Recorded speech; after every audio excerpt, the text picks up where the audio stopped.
nagtanggal nga tayo ng paggilid ni Bayaw. Ito nga guys, may nagkalat na oil dito guys.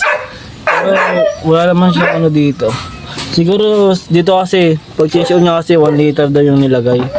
Kasi ito nga guys, tatayin natin yung ano, pulley niya. Grabe, tigas ah. Ayun!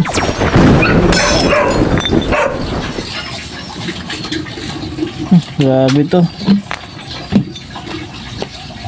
Grabe, sulit na sulit yung bola guys oh. Pero sabi niya okay pa daw under nito kahit ganito yung kalagayan nito. Yan. Sana ba yung isa pa? Naku guys, sarap na. Naku. Yan, ganda hulog-hulog na. So yun nga guys, bibili mo tayo ng parts at ayusin natin ba.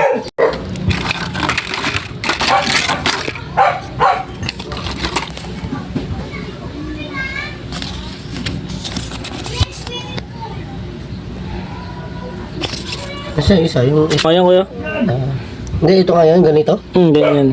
Magkano yung ganito? 250 yun eh. 250?